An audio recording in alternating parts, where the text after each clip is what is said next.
Assalamualaikum warahmatullahi wabarakatuh. Okey, hari ini saya nak bincangkan berkenaan dengan 5 kelebihan yang ada pada smartphone TCL Plex yang berada di tangan saya ini, dengan harga di bawah harga RM600, yang bagi saya harga ini adalah harga untuk smartphone entry level lah, tetapi dengan beberapa kelebihan yang tak ada pada handset yang harga macam ni, ya. Untuk harga yang smartphone entry level tetapi dengan kelebihan yang ada, bagi saya handset ini agak istimewa, ya. Okey. Jadi yang pertama, untuk kelebihan pada smartphone TCL Plex ni. Okey, yang pertama kita tengok ialah dari segi build quality ataupun design dia. Selain daripada handset ni kelihatan klasik dan cantik, bahan binaan yang yang diberikan pada smartphone ni juga adalah antara yang terbaik, iaitu di belakang dan di depannya diberikan bahan binaan kaca, ya, kaca asli, bukan plastik.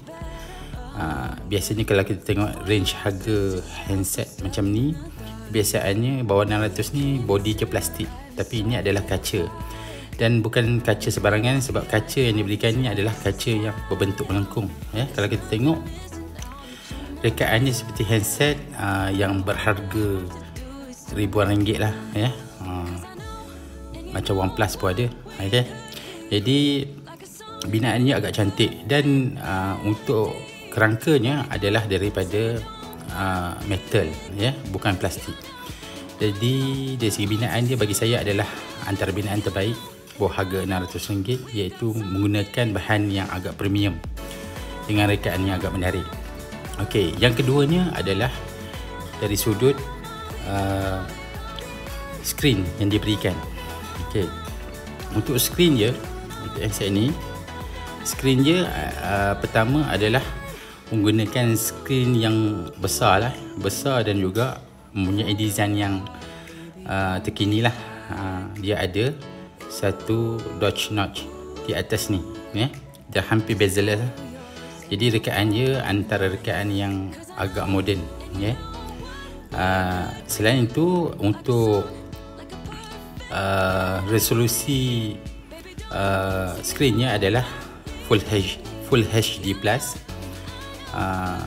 dan juga handset ni juga untuk keistimewaan skrinnya, dia juga dibekali dengan skrin yang bagi saya untuk bawah 600 adalah skrin yang terbaik lah, sebab dia dibekali dengan satu sistem yang dipanggil NXT Vision ni, ya, yang mana dengan sistem yang ada ni, sistem ni diambil daripada sistem TV TCL yang amat popular di Amerika Syarikat, iaitu dia mengubah sistem daripada SDR kepada HDR, dan dia meningkatkan bukan sahaja dari segi mutu skrin, bahkan kalau kita buka media atau main game pun dia ada kesannya kalau kita tengok gambar di skrin ni berbanding dengan skrin handset lain, dia agak cantik, ya, jelas dan cantik.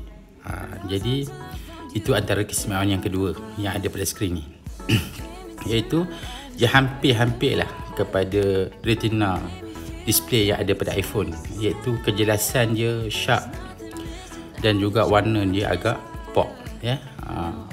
Waktu saya mula beli, saya ingat handset ni adalah pakai AMOLED, tapi rupanya dia pakai LCD yang mempunyai sistem engine untuk skrin dia, iaitu NXT Vision. Okey, untuk keistimewaan ketiga smartphone TCL Plex ni ialah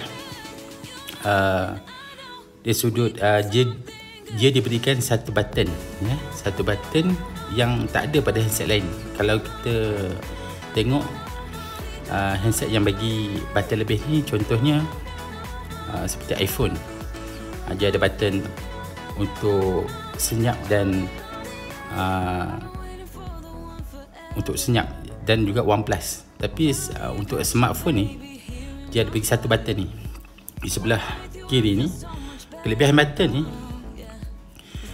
dia boleh disetting sama ada kita nak gunakan untuk apa-apa aplikasi yang kita nak. Contohnya di sini saya buat untuk button yang ada di sebelah kiri ni. Okey, saya buat tekan sekali ni untuk buka kamera. Saya tekan terus buka kamera dan rakam.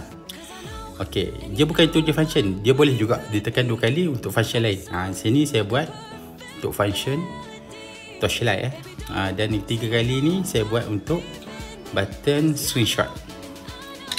Okey, tekan lama untuk screenshot. Jadi bagi saya special lah untuk handset berharga bawah 600, tapi ada button khas untuk kita gunakan untuk kemudahan kita, untuk shortcut. Jadi tak payah susah lah. Kalau setengah orang kita nak cari torchlight lah, nak buka kamera lah lambat, macam ni mudah untuk kita capai aplikasi yang kita nak.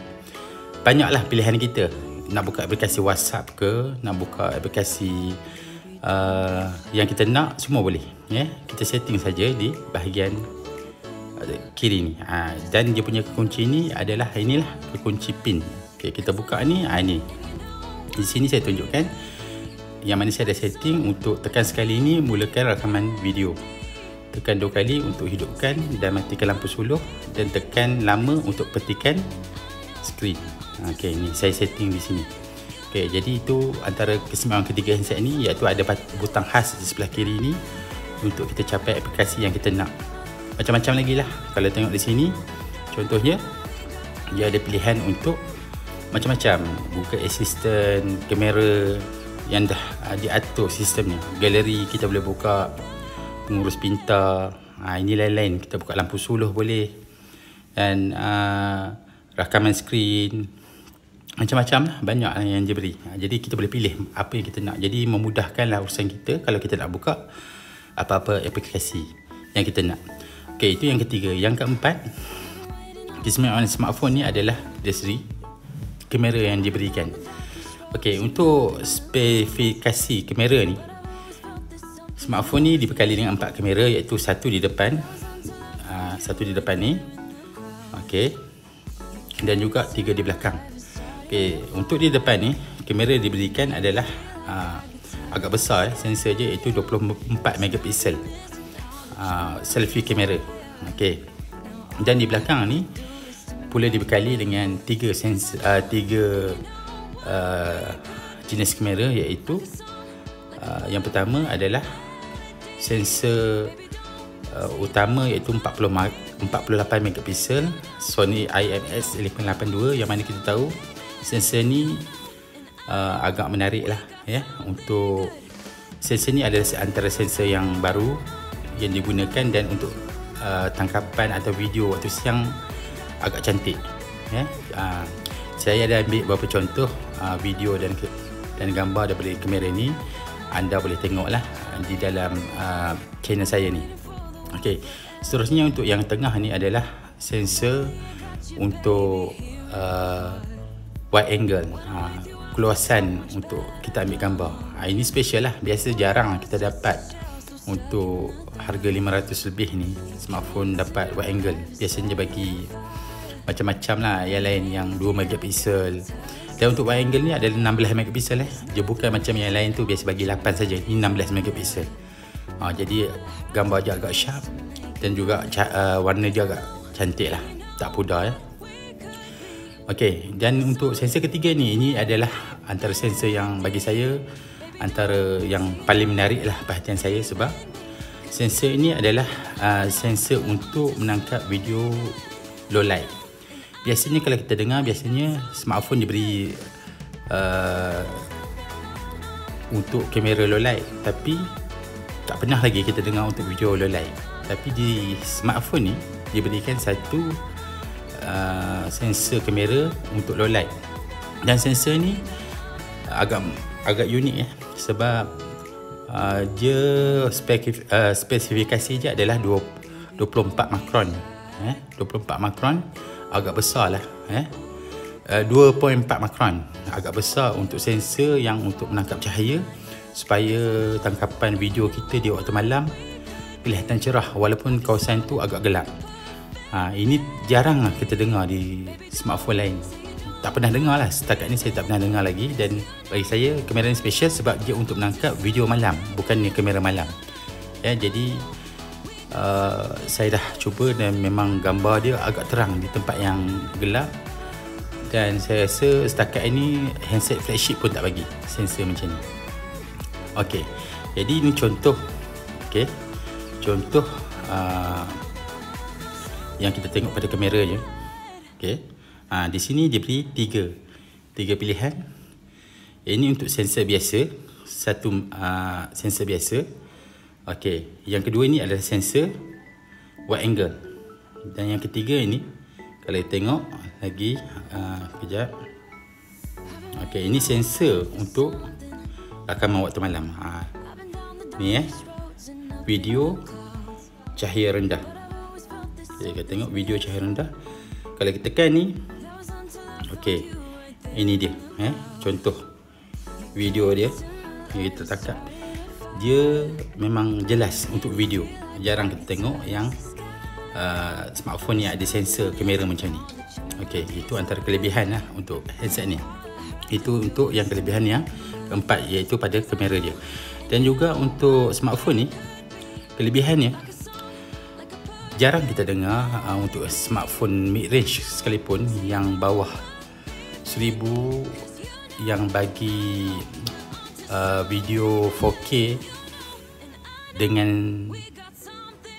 disupport oleh Electronic Image Stabilization ataupun EIS. Tapi untuk smartphone ni, video 4K je telah disupport untuk telah support EIS, yang mana video 4K je stable. Setakat ni saya tak pernah dengar untuk smartphone bawah 1000 mid range yang 4K je dah support untuk EIS ni. Biasanya kalau dengar pun paling tinggi pun Full HD 30 atau 60 fps yang support. Kadang-kadang 60 fps Full HD pun tak support. Tapi bagi handset ni 4K dia dah support untuk EIS. Jadi rakaman video 4K dia stabil lah, memang stabil. Saya dah ambil rakaman dia, boleh tengok dalam channel saya, menggunakan 4K 30 fps yang telah disupport dengan stabilizer, yang mana gambar tu stabil lah, dia tak bergoncang sangat, dia tak bergoncang. Jadi agak unik lah. Kalau nak cari bawah 1000 pun susah. Ini kan bawah 600 dapat spek macam ni. Okey, itu antara kelebihan. Yang keempat yang ada pada handset ni, iaitu di bahagian kamera dia. Okey, untuk yang bahagian terpenting tentang kelebihan smartphone ini adalah dari segi spek yang diberikan. Untuk spek yang diberikan pada smartphone ni, bagi saya dia sebenarnya adalah mid range, upper mid range ataupun mid range premium, berdasarkan dari segi spek yang diberikan dalam smartphone ni. Contohnya smartphone ni dibekali dengan yang fast charging, dan diberikan juga kepala pengecas yang support 18 watt. Jadi memang lengkap dah dalam kotak. Dia beri fast charging dan support 18 watt. Yang kedua, untuk spek headset ni, dia dibekali dengan 6GB RAM, 6GB RAM dan 128GB storage. Jadi agak tinggi lah untuk RAM dan storage dia. Dan juga dibekali dengan Snapdragon 675, yang mana kalau anda nak tahu, Snapdragon 675 ni adalah Snapdragon yang dipakai oleh Google Pixel 3a, dan memang stabil. Dan smartphone ni juga untuk tambahannya adalah UI dia agak stabil. UI dia bagi saya lebih menarik berbanding dengan smartphone yang mid range yang ada sekarang, contohnya seperti Xiaomi ataupun Realme. Sebab bagi saya kalau saya tengok dari segi UI dia agak mudah dan ringkas, Contohnya di sini di aturan app drawer dia, kita tengok susunan dia agak kemas, senang kita nak cari spek dia, apa yang kita nak, aplikasi yang kita nak. Dan juga dalam dia tak ada kurang bloatware, yang ada benda-benda yang penting saja, ya. Dan juga untuk buka aplikasi dia agak pantas, ya, kurang delay, ya, kurang delay. Dan juga kalau kita pakai lama-lama pun tak cepat panas, sebab dia pakai Snapdragon 675 dengan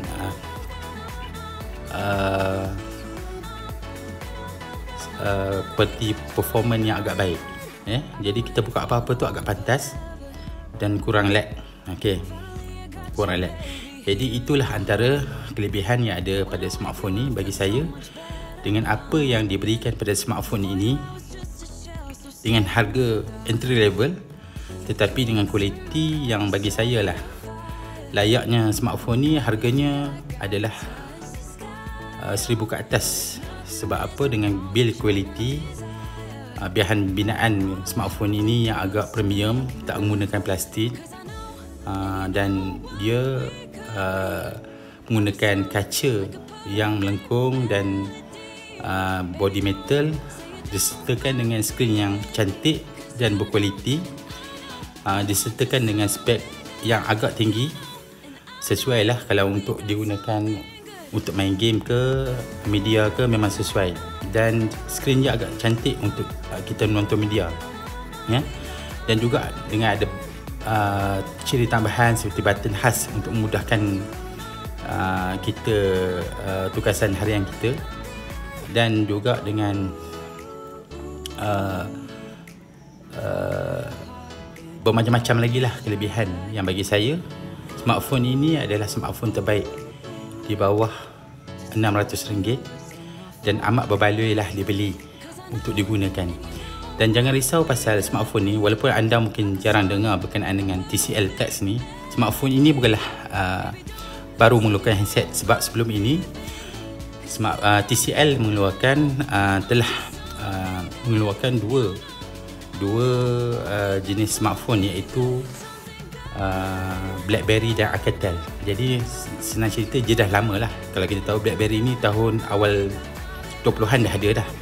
Jadi dia antara pengeluar lama lah smartphone sebenarnya. Cuma untuk jenama TCL sendiri agak lambat lah dia keluar.